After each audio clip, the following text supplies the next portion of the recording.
My name's Neal, and if you're an upcoming artist or an emerging artist, check out Go Produce.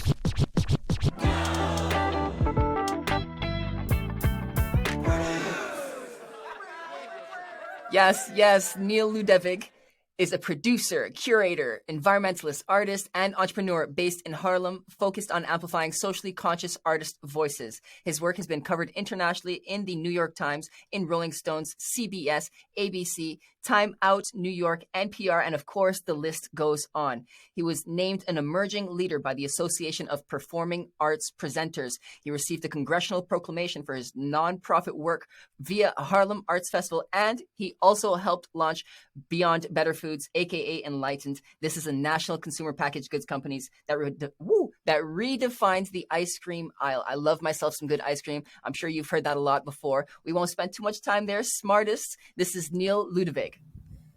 It's a pleasure to be here. I absolutely love that intro, by the way. Thank you so much. You know, sometimes I trip up on myself, but the energy makes up for it. Oh yeah, and the music to boot. You're swimming in it right now. You're doing just fine. Awesome. Neal, thank you so much for being here. The first segment that we've got is called The Basics. The Basics.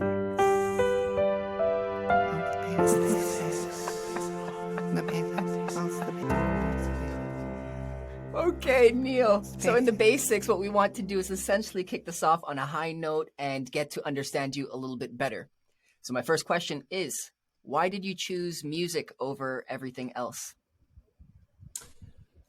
I'm a musician, so everyone in my family plays music. I grew up in and around music. Just to give you an idea, my mom plays the piano, my brother plays the piano, my dad plays the guitar. My grandmother was a professional classical pianist. Her teacher was actually the composer Shostakovich. Her brother was a conductor at the St. Petersburg Philharmonic. Their kids are professors of music. So it kind of keeps going, but it's right. Very heavily ingrained. It's very heavily ingrained in my house and in my family and kind of what we do. We had like a little family band. But I think, I was always trying to figure out where and what I was most interested in music and kind of the world in and around it. So I was definitely exploring a lot of things. I was actually in high school, I was studying neuromusicology and how music affects the brain. I did the a cappella stuff. I've been on the business side and on the performing side.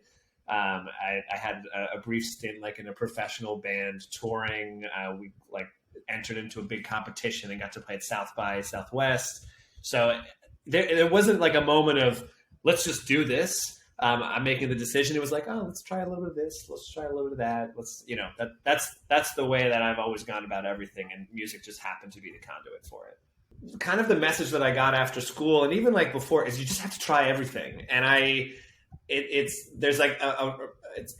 a pretty established, more of an established movement right now, but this whole shift in education from STEM to STEAM, right? Like science, technology, engineering, math, and the STEAM is really adding the arts component because I think the world that we live in now, art isn't introduced to us at a younger age as a viable career path. You see the people on the stage and you're like, oh, you're Beyonce's, you're Jay-Z's, you're Kanye's, you're, whomever it might be. And you think, okay, if I'm not that, then there's really nothing there. But there's actually a whole industry of people. And the only way, and this is, truth be told, this is the same thing with any industry, right? Whether it's consumer packaged goods or tech or software or, hospitality. People go out of school and they get entry-level jobs, right? They get internships. And that's the trial. And, as someone that wants to try something, you owe it to yourself to try everything. It's the basis of a liberal arts education. You're trying everything and seeing what sticks. The difference is for people that want to try music, you just have to stick with music and, keep going and have that kind of entrepreneurial attitude of saying, I want this and I'm not going to stop until I get it. I think that's really the decision. For other people, something else might stick and they're going to say the same thing, but it's really what sings true to you. Do you think artists that do not have that entrepreneurial drive should not pursue a career as an independent, or should they work on developing that? Is that something that you can develop? Or perhaps you get signed. I don't know, whatever. It can go a different approach. Yeah, I think this notion, if you've seen the film Inside Llewyn Davis, which is a Coen Brothers film, it talks. One of the primary subjects is this notion of the like struggling artist that gets discovered and isn't their best salesman and what it feels like to kind of sell yourself.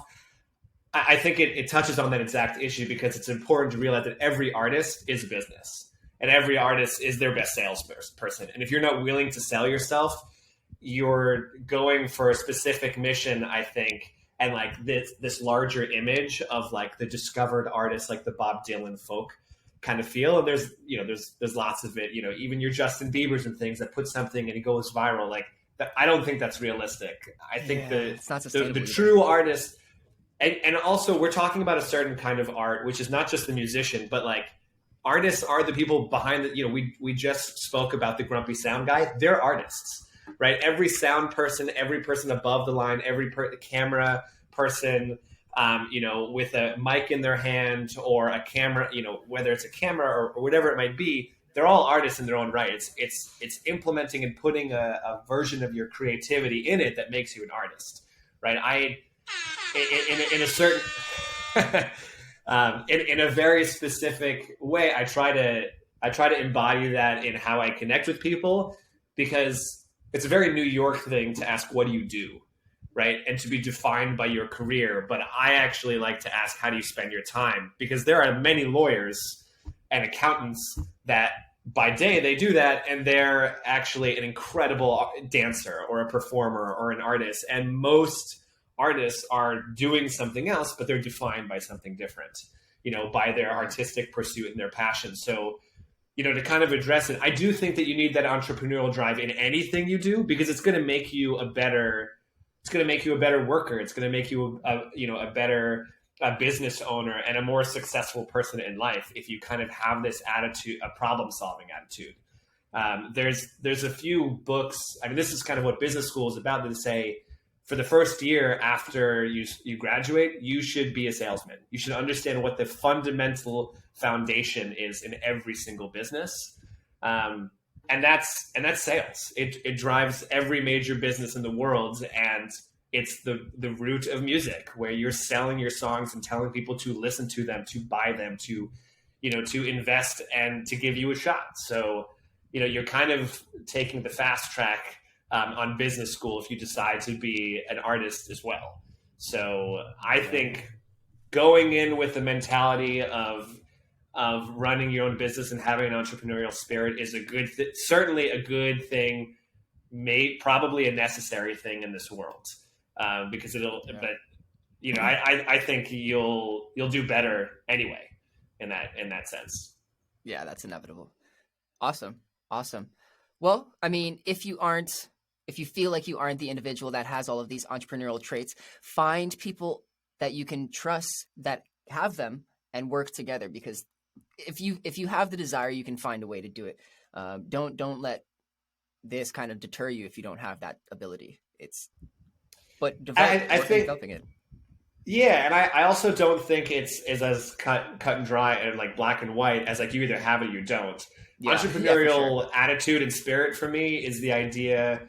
Actually, a mentor of mine gave me this awesome management tool or like idea. He said, if you're ever working with a team or managing someone, there's something, it's called like the 80-20 rule. And he says, like, get every single person aside and talk to them one-on-one and tell them that 80% of their time should be spent on solving problems, and 20% should be on identifying them, right? The only time that you should go to your superior with a problem or like somebody else is after you've identified 3 possible solutions for them and that you have 2 recommendations for them. And the basis of this is taking autonomy over your work and over everything that you do. So it doesn't matter if you're in a corporate management setting or if you're in a band, right? The idea is any barrier to entry or any obstacle that you face, you should think, okay, before I start seeking help, have I done the work? Have I gone forward? And I think that's kind of the entrepreneurial mindset that I think is not required, but it's think like, do the work, do it, because, we've heard about the 10,000 hour rule. We've heard about, these people. And it's like, if you want, no matter what it is, if you want to succeed in it, go the extra mile and double check and make sure, have I done everything that I need to do before asking for help? To get me to the next level, to really critically think this through. And I think so that might be a little bit less of a dissuasion that we all have the power to move our careers forward and to find another way and to be creative, right? If we have an album that we want to push and it's like, oh, this isn't getting radio play and we need to reach this one person, have we thought of every way to get to them? Have we tried LinkedIn? Have I cold called them? Have I emailed them? Have I looked at who their assistant was and tried to reach out to them? Did I find the next event that they're going to be speaking at and purchase a ticket or make friends with the bouncer or whatever it might be? Like, there's always something else. And I think when you start putting it there, the real question is, if you're not doing it, why? How come the motivation is lacking or lackluster? Because some friends or mentors at basis, it's like, it comes down to you. Like, what is your, is there some kind of lack of confidence or something there? And then it's just good times to reflect and evaluate and double down and think, no, like, I like my music and I think it's good enough. And if you don't, like, then work on the music and get back in there, That's fair too. Yeah, absolutely. Neal, this is great. If you could change anything about the music industry, what would you change? I wish it was more inclusive above the line and below the line, like that the people, the decision makers and the barriers to entry was filled with more people reflective of the industries and the musical artists that we're advocating for and that we're playing. So that I'm coming from like more of a larger entertainment side. I'm trying to get more into that, but I definitely feel that there's a disconnect with a lot of these kinds of decision makers and kind of the communication that's going in and around between the artists that are actually creating the work and the people that are advocating for them. So, that's not just people of color. That's LGBTQ plus. That's different genders and sexualities and people that are coming, for instance, that have disabilities and things. I think if the more perspectives that are coming from people that are on your team, because it is a team effort, I think the better. That's a brilliant way to put it. I mean, it is quite inevitable. You made a lot of good points in terms of the decision makers. They kind of like will be able to stir the pot a little bit faster. But on the ground level for the upcoming artists, is there something that we can do, something actionable to help move that faster, move the needle? Maybe call out inappropriate kinds of acts. Don't tolerate that kind of stuff. Yeah, I think when I think of a lot of the musical, at least just like artists in general that are hoping to kind of connect with, i.e. decision makers or kind of advance their team, I still think that there's a lot of this, like, once I get a manager, they're just going to do everything.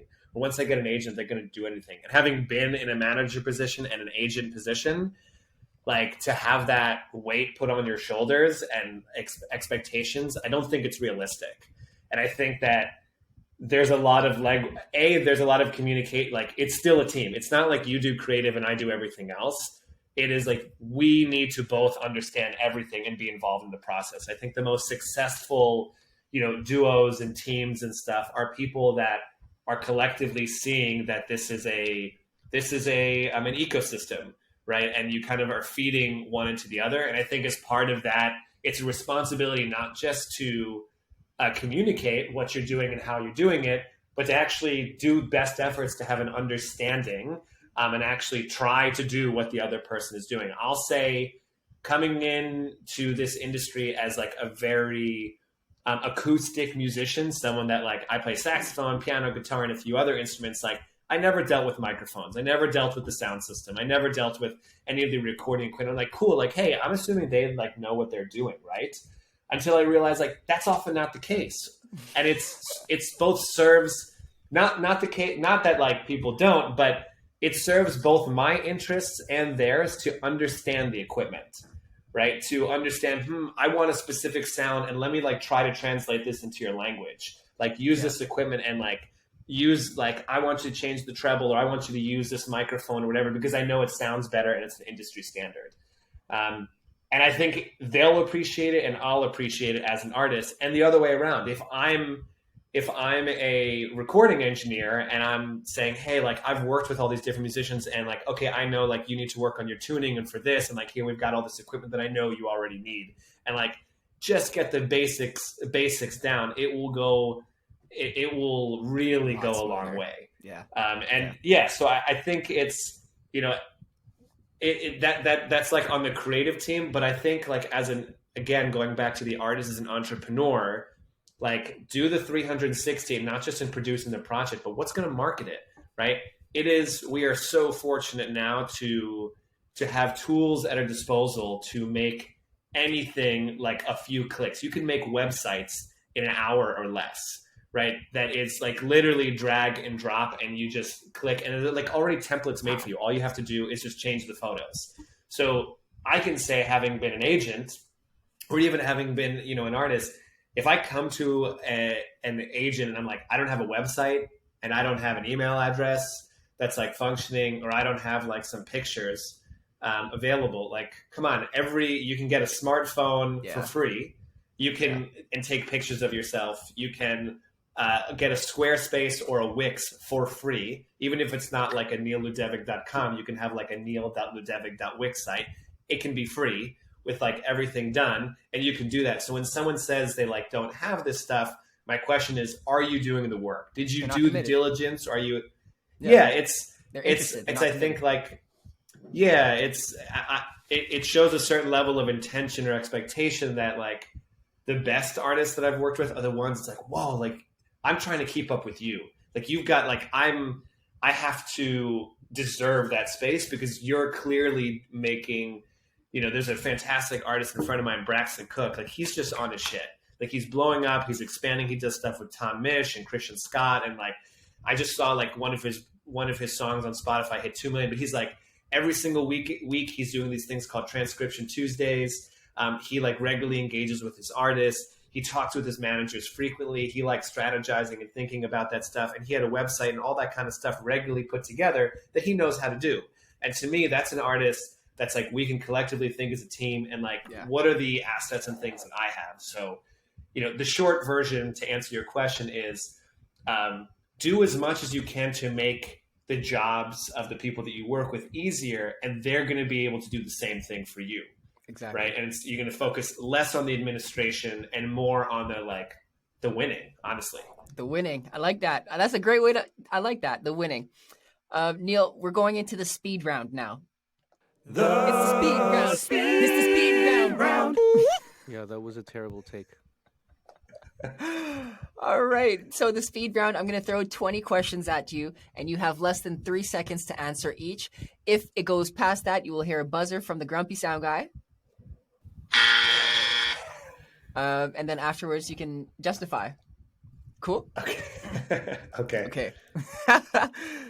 What is your favorite city? No pressure. New York at the moment.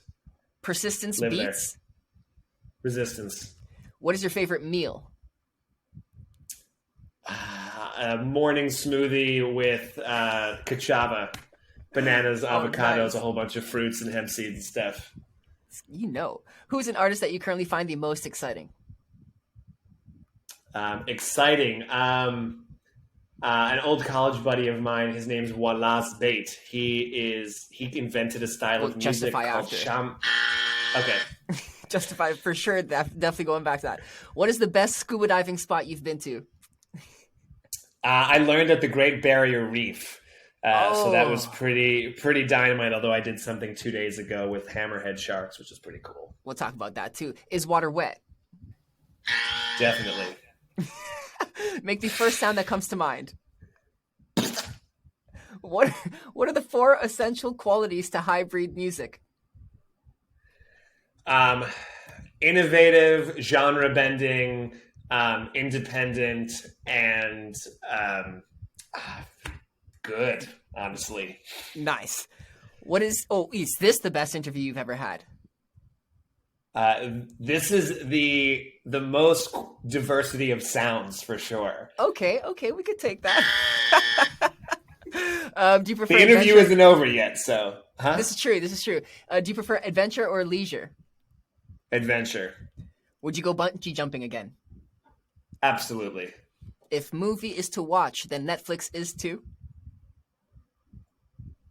Discover. Neal, do you have any nicknames? Broadway. Broadway. Interesting. Broadway's, what instruments do you play? Oh, and Brazilian. I can give you a story about that one too. What was this last question? Instruments.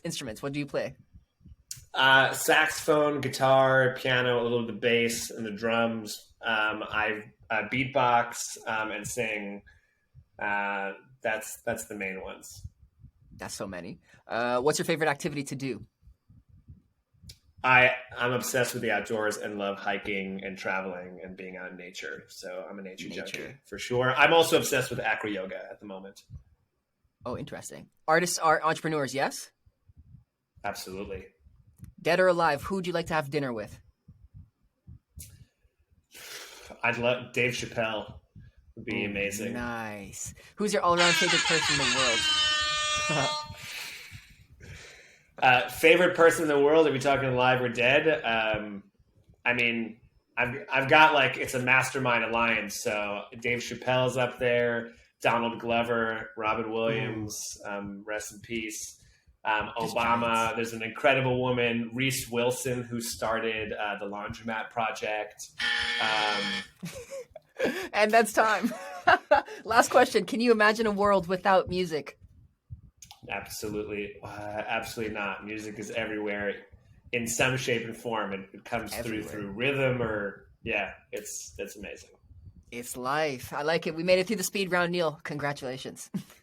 It's the speed round. It's the speed round. Like that. Let's hear you beatbox then. Let's hear you beatbox. Yo, not yet, Grumpy. Read your outline. I want to hear. Okay, what we're doing is we're going into what's your take. All right, Grumpy, you just gonna mute yourself real quick. You know how to do that? All right. So, what's your take? What's your take? Say what your take is. What's your take? Let me hear you say. What's your take? Can't hear you now. What's your take? Okay, let's hear you beat that beatbox. Can you do it better than that? I mean, you want me to beatbox right now? He's calling you out. If you want to do it, we're going to do it later, but we might as well do it now. I just did. Here, hit it again. Hit it again. Hit it again. What's your take? Say what your take is. What's your take? Let me hear you say. What's your take? Can't hear you now. What's your take? Whoa. So there's like two different kinds. Yeah, he got there's like more behind like hip hop stuff, which is like that, where you could do like, or you can do like more like on drums, which is like you're replicating a drum kit. So it's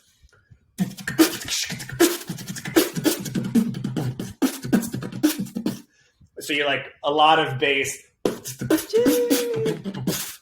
like that kind of stuff. That's awesome. That's super awesome. Big up. Sound the horn. Thank you I'm loving how much fun you're having with all that stuff. Yes. All right. So back to what's your take. What we're going to do here is open discussion. We're about, say, like halfway closer to the end of the whole interview. But I want to talk a little bit more about Harlem Arts Festival. You were/are a co-founder and executive director of Harlem Arts Festival. I'm wondering, from your experience, how have you seen artists behave there, successful artists? How do they typically behave at these kinds of events? What are they doing? What are they doing? You mean in terms of performance or before or after or kind of sorry. To be more specific, before, after, like, are they showing up 5 minutes before they perform and then they're doing it and they're heading out? What's their typical behavior? I think the biggest, especially, so Harlem Arts Festival, the kind of niche that we were hitting is there's some fantastic spaces in Harlem. The Apollo is one of them, Harlem Stage. are good examples. There's also some, those are union houses, large, that's where Stevie Wonder can perform. It's a lot of fun to put it together. And a very established artist can perform there. They also have like tiny, smaller venues like cafes. The Shrine, Sylvana are particular favorites of mine. We really work with mid-career artists. So those emerging and budding artists that like are beyond the cafe and they're growing. So, Divinity Rocks was a good example. She was Beyonce's bassist. She had gone on tour, but was launching a big part of her own career. Braxton Cook was an example. Samora Pinderhughes, Brady Watts. I think those artists were, from the get-go, they were incredibly engaged. I mean, these were not people that were like, hey, thanks, you're doing me a favor. They were asking, what can I do for you? They were scheduling posts ahead of time on their social. They were, what we were talking about before, they were their best salesmen and were genuinely interested in the connections that we offered. They would show up early. They would stay late. They would be there for picture sessions. I'll say on a larger way, they understood the intention of what we were doing. That was started with myself and two other co-founders, Chelsea Goding and JJ Elfar. And, it was a passion project at launch and got pretty big. Like we attracted quite, 6,000, 7,000 people and hit probably upwards of 20,000 people over the course of the time that we were doing that. Yeah. But I think they understood what we were doing, why we were doing it. And, at the end of the day, saw the longevity of the vision.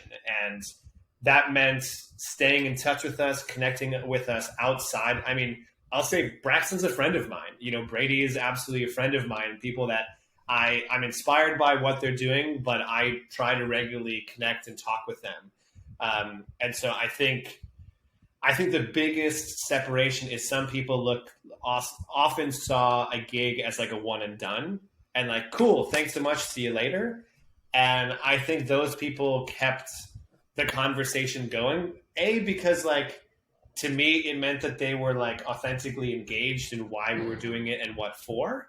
But it also, by doing that, and I think they knew that keeping these connections, it kept me thinking about them back of mind. So like when I have an opportunity, I think of them. Like they're the first people because I'm regularly talking and hearing about their projects, or I'm looking to them because I like what they're doing and why they're doing it. So yeah, I think for those, that was the biggest thing. And they were problem solvers. They were like, how can we make this work? And they were easy to do. The most incredible things is when you meet an amazing artist that's humble at the same time. They understand their craft and they're willing to do it. At the same time, like this is not, it's very important that they have justifications for what, like, great, here's my fee and here's why. I need like money back and forth. I need to be able to pay my band, and this is the transportation cost and this is the value. Like my last gig, I don't want to go less than what my last gig was for, because I'm trying to increase my fee, and boom, like you're talking to me like a real person as opposed to like, this is what it is. And I don't care. Like, I'm not going to change it because of that. So I think those are the kinds of people I work with because they're interested, going back again, on being on my team. They're interested in growing with me, and it's a reason to bring an artist back or do something again with them, or creatively get together. And it makes me want to, beyond the scope, because Harlem Arts Festival is not something I do anymore. Right. It makes me want to reach out, and when we talk, it's like, hey, I'm there for any advice you need. You need a resource, you need a connection, like, hit me up.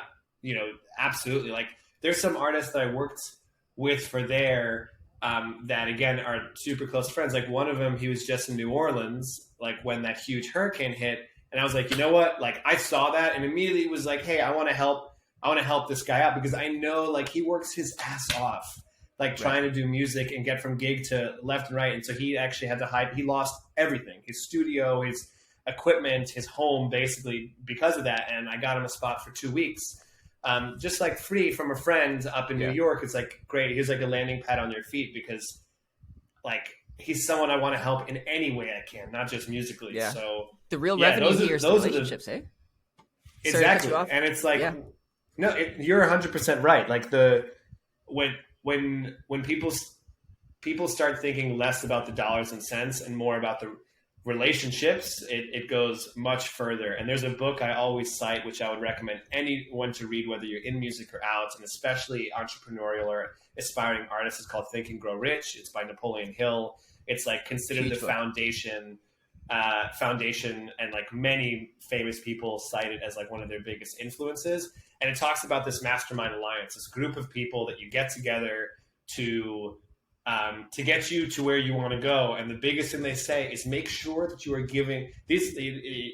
They cite Henry Ford as like an example, who didn't have an education, didn't have any money, didn't have any research, didn't know anything about science. And what he did to build the Ford Motor Company is get a group of people, scientists and engineers and mechanics and otherwise, that balanced out his skill sets, but weaknesses. But he constantly gave more to them than they would give to him, as a way for them to always value him, right? Because if he was doing that, there was no reason for them ever to say, cool, like, thanks so much for what you're doing. Like, we're going on our own way.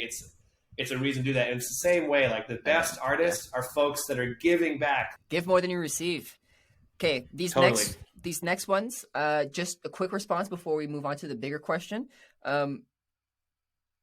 What would you say artists should not do at gigs? So you gave a lot of light on like be open, be polite, stay longer, show up early, be here for the pictures. But like, have you ever seen specific red flags that you're like, ooh, that artist just kind of like? Well, I mean, it's a lot of them is the polar opposite. Like, don't arrive late. Don't expect stuff like everything to be done for you. I would say like get involved. But if like red flags, I think sometimes a red flag in some ways, which just kind of says like the motivation, if they come there and like the first question is like asking for the money, especially like before you perform, it just kind of says like where your mind is at. So I think that's a big thing. I mean, if they're really just like not engaging in any shape and form, with any of the staff members and stuff at a gig, like that's a big thing. If they're like for artists that don't come to sound check or like, I don't have time for that. I would say like that's definitely a red flag. Cause it helps everyone. It's not just them. It's making sure everyone's prepared. And I think it's part of it where it's making everyone a little bit more comfortable. What about dealing with your first gig, like finding that gig? Do you find that a lot of newer artists will burn themselves before they even get there? When you say burn yourselves, you mean in terms of like get blacklisted? What do you mean? Yeah, like they're blacklisted or they just shoot out a whole bunch of emails to different venues expecting to get just like appear on their bill without showing up at coffee houses. Like, what's a common thing that you see artists? Yeah, I mean, I think this is like very entrepreneurial, think and grow rich wise, is thinking that people always have the time for you. And this is like if you're reaching out to anyone, whether it's a mentor or a potential business partner or someone to hire you, it's like always framing to them like what you can do for them, in sense, as opposed to asking them for something. Like if if an artist is like, hey, like you can just put me on your next gig, put me on your next gig because my music's amazing.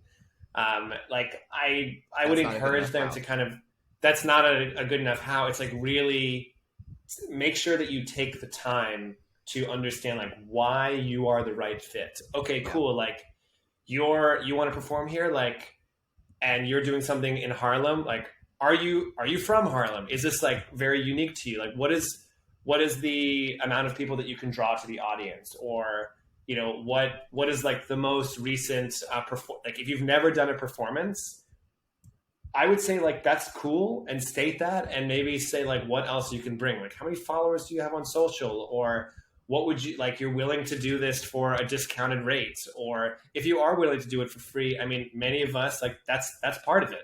That's the beginning. I'm down to do this for free. I know that I can get this much, and I'm willing, like this many people here. And if I can, I'm willing to like work with you on the rate, on drinks or help subsidize some costs. I think if you're not like completely just like uninterested in what the other side of the equation is, that's never really the best. Makes sense. I like that. I think our listeners are going to appreciate that very much. You're making out a world that is cleaner and friendlier, specifically through storytelling, through sharing experiences and community building. And we've garnered a lot of that through a lot of what you shared already.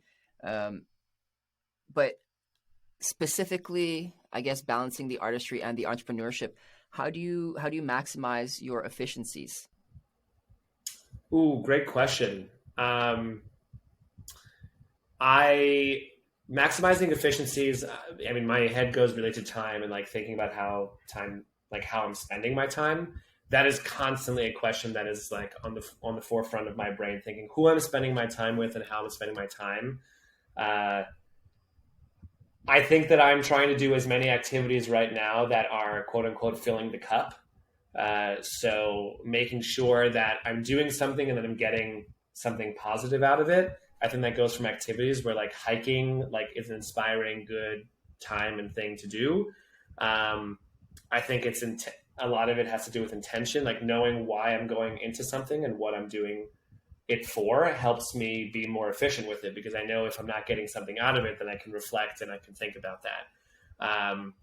Somebody recently told me, which I'm experimenting with, this idea of like really carving out creative space versus workspace.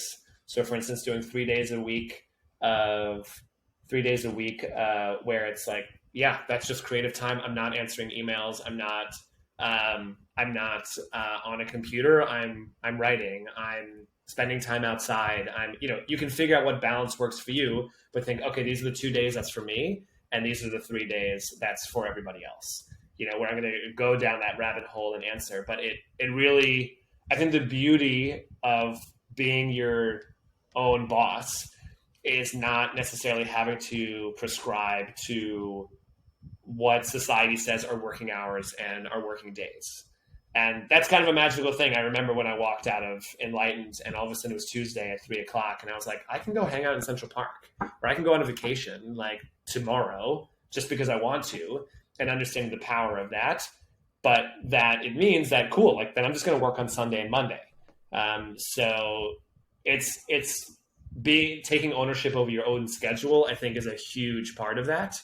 I think recognizing your most efficient times. I know I'm most efficient between 5 and 7:30 p.m. So I try as much as I can to block off that time for like churning out emails, answering things, and actually weirdly, like between 11 and 10 and 12:30 at night.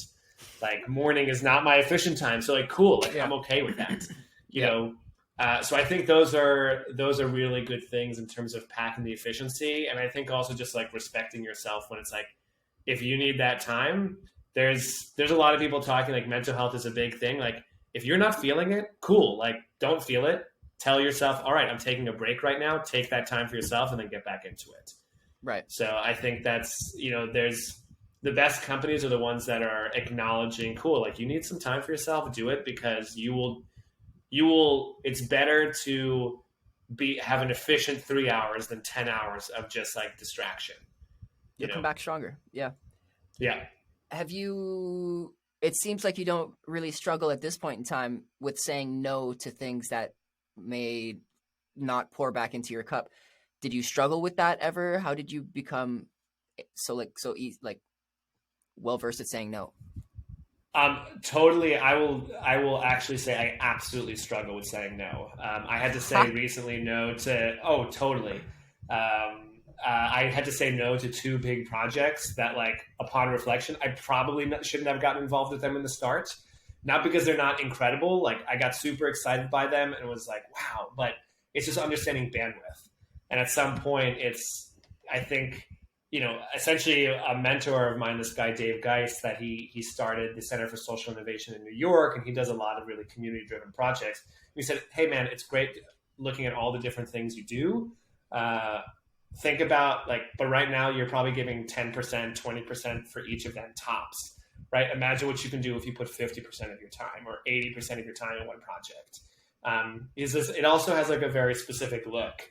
that people from the outside are saying like, wow, does this guy actually have time to like commit to anything that I want to do? So I think it, you know, there's good things and like just being the things that have helped me the most is, well, it's saying like learning to say no, and usually it comes to a head. I'm like, I just can't do this anymore. But also being super clear on the nature of the relationships of anything that I have. So if I'm going to work with someone, I've learned this the hard way: get everything in writing. That doesn't. If you're an artist, if you're a manager, if you're someone going in the industry, if you want to work with someone, figure out what your roles and responsibilities are, because that's how things steadily start creeping and getting more and more, and you get stressed and not know how to manage stuff.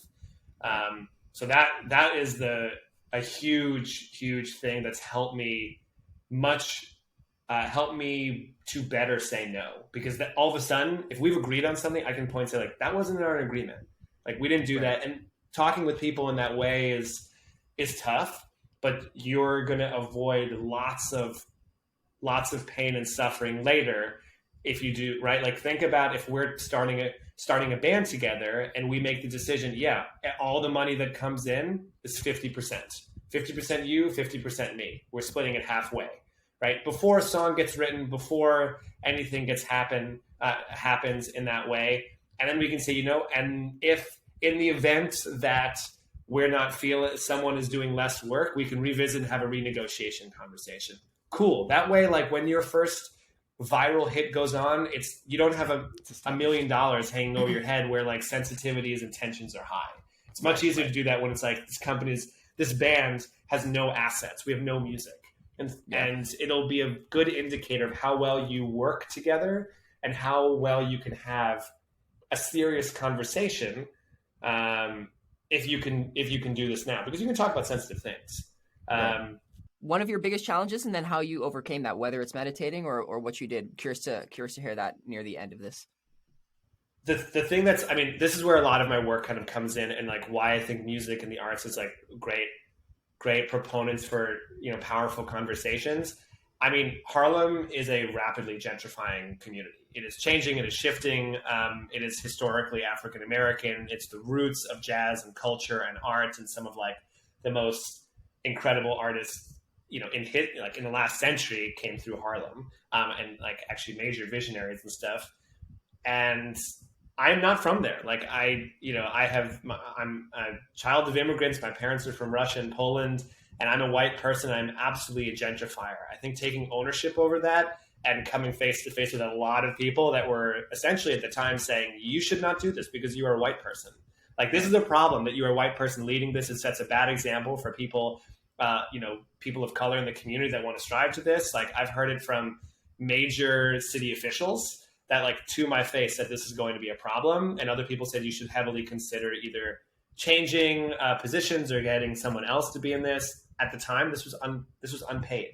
I mean, it was a volunteer position that I was doing, spending my own time doing. And at that time, I was being told not to do it. That was definitely a heavy obstacle.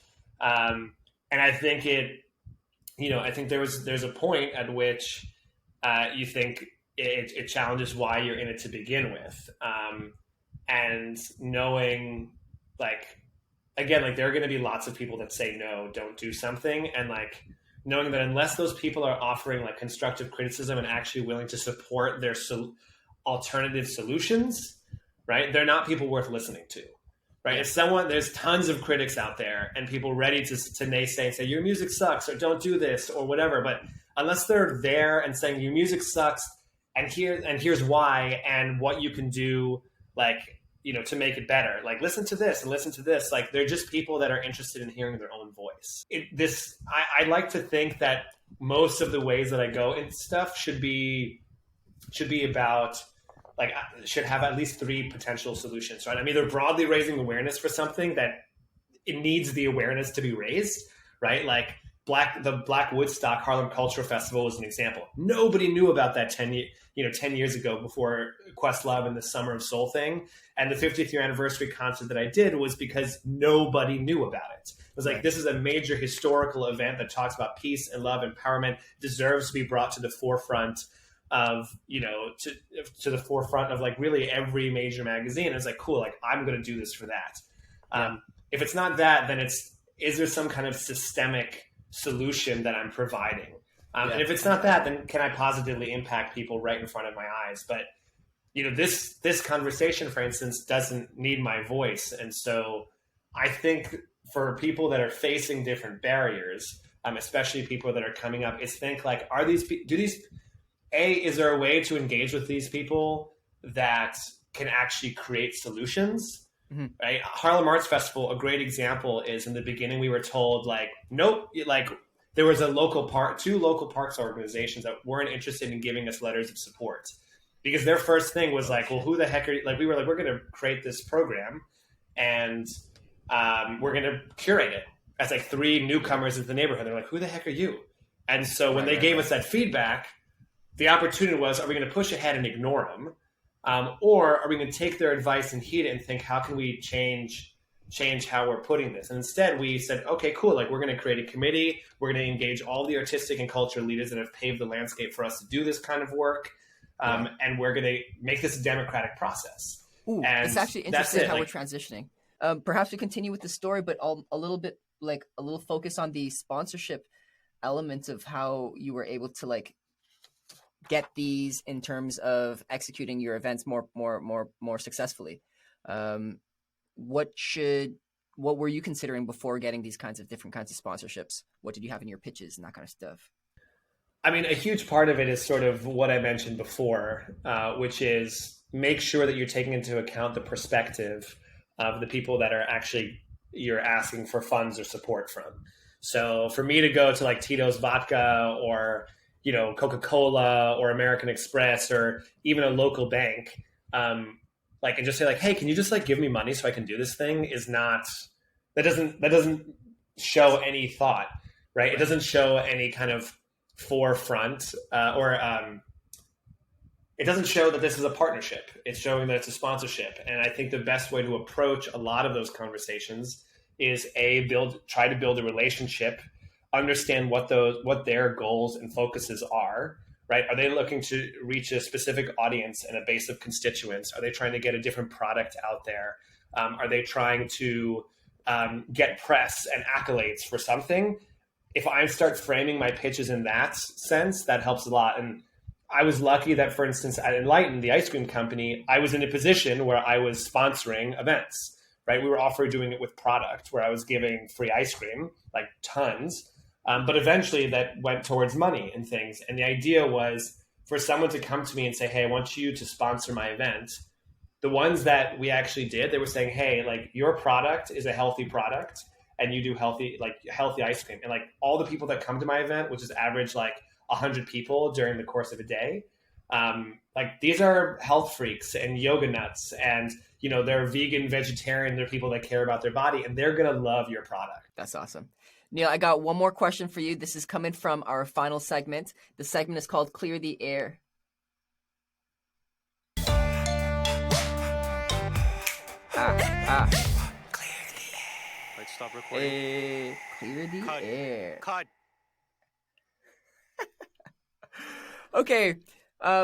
We already had the Grumpy Sound Guy request of you to show us some beatboxing, so we won't do that again. But I do have a fan who sent in a question, and I'll play that right now. Hi, Neal. My name is Martin. What has been your most memorable performance experience? What about it made it stand out? Or like my head goes into something that I've produced versus something that I've gone to. The most memorable was definitely the 50th anniversary of Black Woodstock concert. I was dreaming and thinking about that for 10 years, and it was pretty I got some of my favorite artists like Igmar Thomas. He's a musical director for Lauryn Hill. He's actually on tour musical directing for the Fugees right now. Braxton Cook was there. Nate Jones on bass. Devon Dixon, rest in peace. He was like one of the incredible pianists. He played with Bilal and Lauryn Hill and stuff. He just recently passed. What's his face? Drummer. He plays with Lauryn Hill actually too. George Spanky McCurdy was there, and we just had like Al Smith, Talib Kweli, Freddie Stone from Sly and the Family Stone came back for that, the first time in 50 years. And it was just like, That's the a show. people, the hang, we got to, Keon Harrell, Georgia Ann Muldrow. It was just like people were there for the reason, exploring, and it was just a combination of history and a concept. And we had some pretty powerful conversations with like original Black Panthers. Jamal Joseph was there. He's Tupac's godfather. Yeah. That's an experience. Felipe Luciano from The Last Poet. Like it was just, it was just for me, I was like, I can't believe this is actually happening. I've been dreaming and thinking about this. Surreal.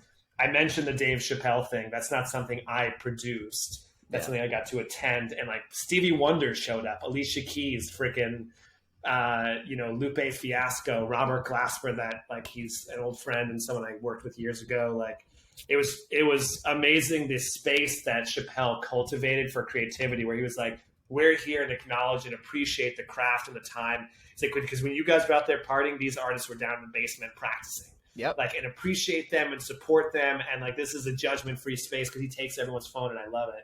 Yeah, no, I'm definitely gonna check out some of these books because Quelly, he's super next level lyricist. But this is a fantastic way to end the episode. Before we finish, I gotta ask the Grumpy Sound Guy, does he have any final remarks?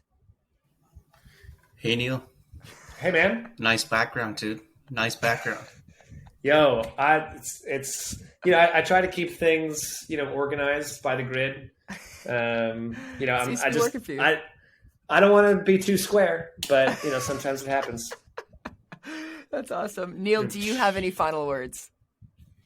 No, I'd say if anyone listening to this is interested in learning more, check out my websites. I'm happy to talk to anyone. I reserve time for newcomers and people that are trying to figure it out, because I know I would have super appreciate that. There's a section on my website on Moon 31 that's a give, so you can, if you have a project that you're interested in getting support for, or you just want to book some time for like 20 or 30 minutes, I'm happy to kind of chat. So Moon 31 is my website, and also nealludevig.com. And I'm on Instagram at Mr. Nealio, all spelled out, MisterNealio. And some other projects that I'm working with that people might find interesting, check out snarkyelephant.com and revivebigband.com. If you're a music buff, that album is going to be unbelievable. It's got Talib on it, Terrace Martin, Corey Henry, Dr. Lonnie Smith, who just passed, actually. And so this might be his final recording. But feel free to reach out for any friends and fans of this amazing, amazing podcast and show. Awesome, Mr. Neal Ludevig. I will include all of those links in the show notes. I wanted to say thank you so much for being here. That is all for this episode. Quick message to the SmArtists. If you want to connect with me and other like-minded individuals, please check out our Facebook group. It's free. You can find this at goproduce.ca/groups. I will send that in the show notes as well. My name is Big Lou, and I want to see you there. We out.